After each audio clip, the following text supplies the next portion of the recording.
오빠, 나 오늘부터 서울 병가 냈어. 제 여동생이 가끔씩 그렇게 전화하거든요. 제가 바로 물어요. 야, 어디 아빠? 그러면은 대답이 이래요. 아니, 그냥 회사 가기 너무 싫어서. 열이 있는 것도 아니고 감기에 걸린 것도 아니에요. 그냥 월요일 아침이 너무 싫어서 사흘을 쉬는 거예요. 근데 저는 그 말을 듣고도 처음에는 별로 놀랐지 않았어요. 왜냐면 저도 스웨덴에서 자라면서 똑같이 배웠었거든요. 일은 원래 싫은 거다. 인생은 금요일 저녁부터 시작이다. 월요일부터 금요일까지는 그냥 참고 버티는 시간이다. 그리고 여름에 받는 긴 휴가가 그 버틴 태가다. 스웨덴은 5주 유급 휴가가 있다고 하면은 정말 좋아 보이잖아요. 특히 한국 사람들한테는. 저도 그 제도 자체를 싫어하는 게 아니에요. 여러분 오해하지 마세요. 문제는 5주가 아니었어요. 나머지 47주를 어떻게 보게 됐냐였어요. 저는 휴가를 좋아한다고 생각했는데 나중에 보니까 아니었어요.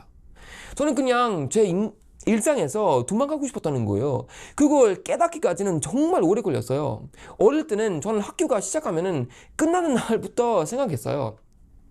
월요일 아침 교실에 앉으면은 금요일만 기다렸고 휴가가 시작하면은 방학 날짜부터는 봤어요. 수업이 재미없는지 재미있는지 중요하지 않아서요. 몇 분 남아있는지가 더 중요했어요. 쉬는 시간이 끝나면은 다음 쉬는 시간을 기다렸고 뭐 일요일 저녁 되면은 아직 아무 일도 시작하지 않았는데 벌써 기분이 나빴어요. 주변에서도 비슷하게 말했어요. 헨리야, 학교는 원래 재미없는 거야. 알지. 뭐 일은 원래 하기 싫은 거야. 조금만 참으면은 주말이다. 이 말을 계속 듣고 자라면은 인생을 둘로 나누게 돼요. 버리는 시간과 사는 시간. 학교나 회사에 있는 시간, 버리는 시간. 주말과 휴가는 사는 시간. 근데 버리는 시간이 훨씬 더 많잖아요. 하루 대부분을 싫어하고 일주일 대부분을 기다리고 1년 대부분을 버텨요. 그런데 뭐 자기는 균형 있게 산다고 저는 제가 삶을 즐길 줄 아는 사람이라고 생각했는데 사실 아무것도 시작하지 않은 사람이었어요. 저는 심지어 휴가를 떠나기 전부터 행복했어요. 여행 자체보다 달력에 표시된 날짜를 보는 게 좋았어요.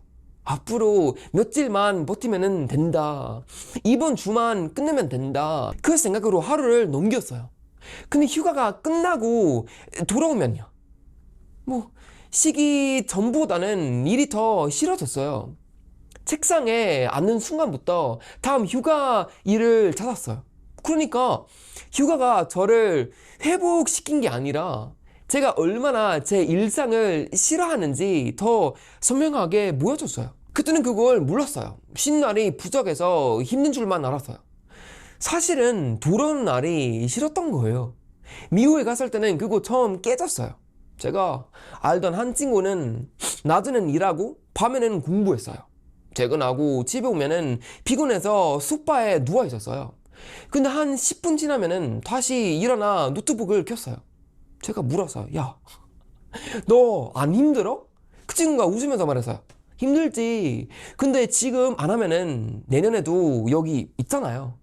그 말이 계속 남았어요. 처음에는 속으로 조금 비웃었거든요. 왜 저럴까지 하지? 인생이 일뿐인가?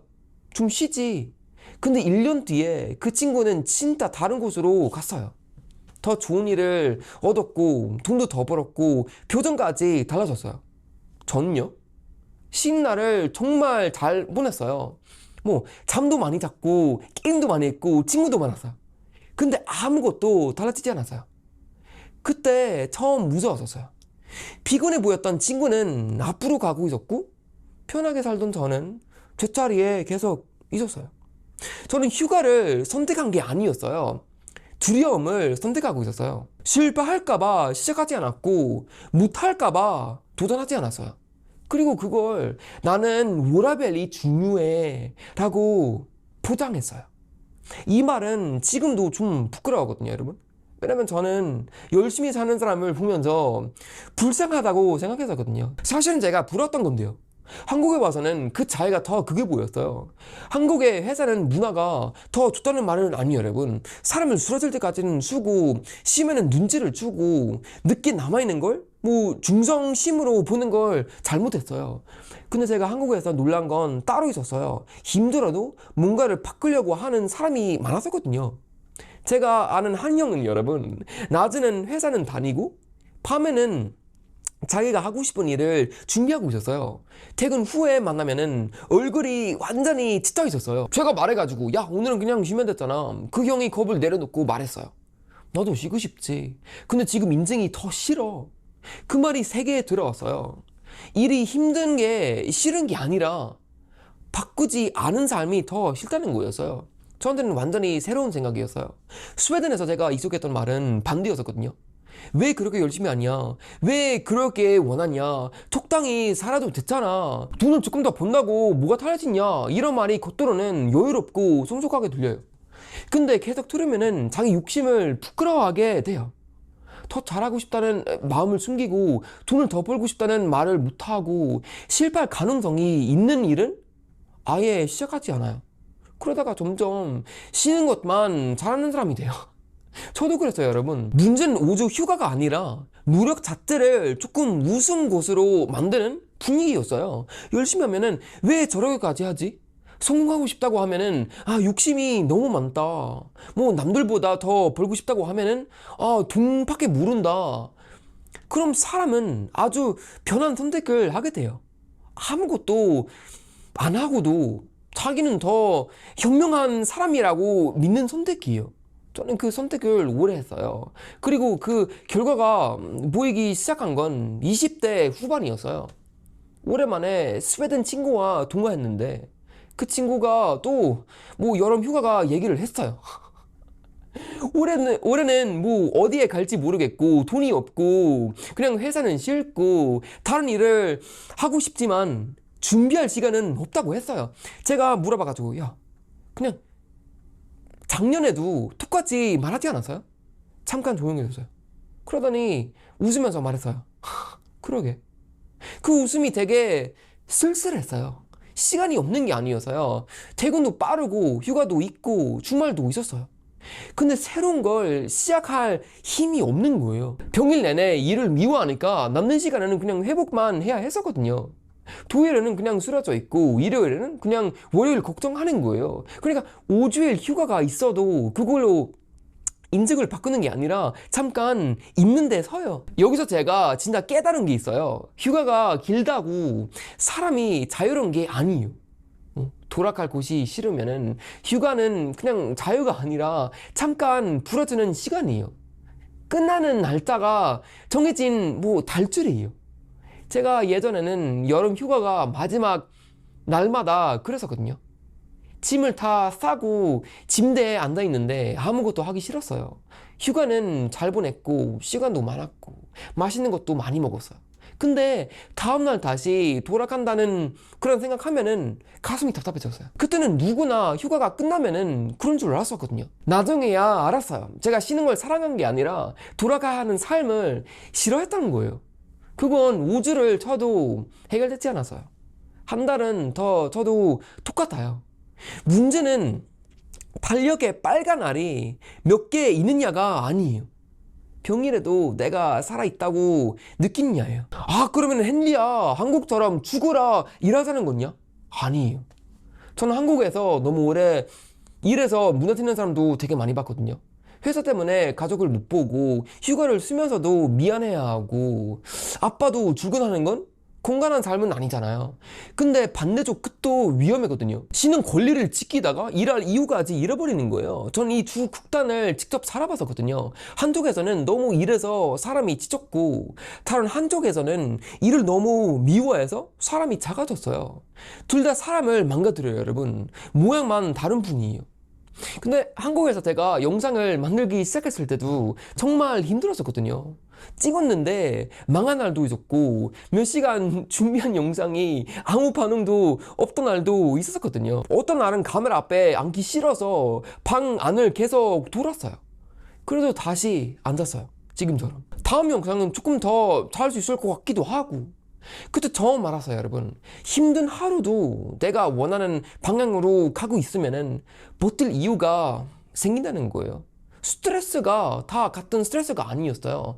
나를 갉아먹는 스트레스가도 있고 나를 앞으로 끌고 가는 스트레스도 있거든요. 둘 다 힘들지만 느낌은 완전히 다르거든요.